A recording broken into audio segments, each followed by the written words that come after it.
മത്സ്യത്തൊഴിലാളികളുടെ സുരക്ഷിതത്വം നൽകേണ്ട തീരദേശ സേനയിൽ ബോട്ടോടിക്കാൻ ആളെ കിട്ടാനില്ല. കടലിൽ നിരവധി ദുരന്തങ്ങളും മത്സ്യത്തൊഴിലാളികളുടെ ജീവനും നഷ്ടപ്പെടുമ്പോഴും വാഗ്ദാനങ്ങൾ കടലാസിൽ ഒതുങ്ങുന്നു. തീരം കാക്കാൻ AK-47 കൃത്യതയാർന്ന വെടിവയ്പ്പിന് സഹായകരമായ ചെറിയ കാർബൺ നൈറ്റ് വിഷൻ ക്യാമറ, സേനയ്ക്ക് വിദഗ്ധ പരിശീലനം എന്നിങ്ങനെ കേന്ദ്ര ആഭ്യന്തര സെക്രട്ടറിയുടെ സന്ദർശന വേളയിൽ നിരവധി വാഗ്ദാനങ്ങൾ നൽകിയെങ്കിലും ഒന്നും തന്നെ പാലിക്കപ്പെട്ടിട്ടില്ല.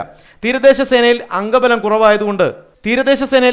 കുറവായത് കാരണം ഒരു ബോട്ടിൽ 24 പേർ വീതം 3 ബിറ്റ് നടത്തേണ്ടിടത്ത് ഒരു ബോട്ടിൽ 4 പേർ മാത്രമാണ് പെട്രോളിങ്ങിന് പോകുന്നത്. മത്സ്യത്തൊഴിലാളികളുടെ ജീവൻ ഉറപ്പുവരുത്തേണ്ട തീരദേശ പോലീസിന് സ്വന്തം ജീവൻ പോലും ഉറപ്പു പറയാൻ കഴിയാത്ത അവസ്ഥയാണ്. ആധുനിക സജ്ജീകരണങ്ങളോടുകൂടിയ ബോട്ടാണെങ്കിലും പ്രവർത്തിപ്പിക്കാനോ കടലിലിറക്കാനോ കഴിയാതെ ബുദ്ധിമുട്ടുകയാണ് തീരദേശ സേന.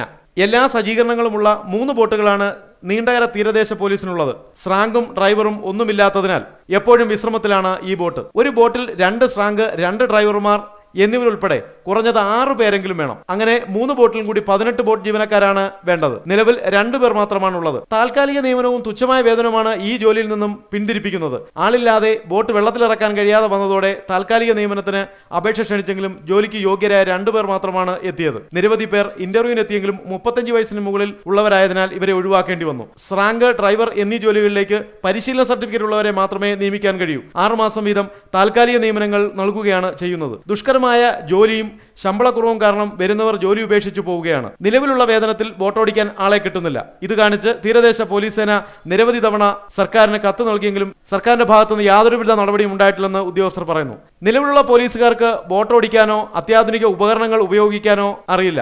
ഇതിനായി അവർക്ക് പരിശീലനവും നൽകിയിട്ടില്ല. ദിവസവും 14 മണിക്കൂറാണ് നീണ്ടകര പോലീസ് കടലിൽ പെട്രോളിംഗ് നടത്തുന്നത്. ഒരു മാസത്തെ കടൽ പെട്രോളിങ്ങിന് 1 ലക്ഷം രൂപയാണ് അനുവദിച്ചിട്ടുള്ളത്. പെട്രോളിങ്ങിന് വേണ്ട ഡീസൽ എറണാകുളത്ത് നിന്നും നീണ്ടകരയിൽ എത്തിച്ചാണ് നിലവിൽ ബോട്ടുകളുടെ പ്രവർത്തനം നടത്തുന്നത്. അന്യ സംസ്ഥാനങ്ങളിൽ കടലിൽ പോകുന്ന ഡ്രൈവർമാർക്ക് അടിസ്ഥാന വേതനം കൂടാതെ 50% അധിക വേതനവും നൽകാറുണ്ട്. പരവൂർ മുതൽ ചെറിയഴിക്കൽ വരെയുള്ള 12 നോട്ടിക്കൽ മൈലിലാണ് തീരദേശ പോലീസിന്റെ പെട്രോളിംഗ്. തീരദേശ മേഖല നേരിടുന്ന ഇത്തരം പ്രശ്നങ്ങൾക്ക് ഗവൺമെന്റ് അടിയന്തരമായി നടപടി കൈക്കൊള്ളണമെന്ന് മത്സ്യത്തൊഴിലാളികളും ആവശ്യപ്പെടുന്നു. ജയമോഹൻ തമ്പി, ന്യൂസ് ബ്യൂറോ, കൊല്ലം.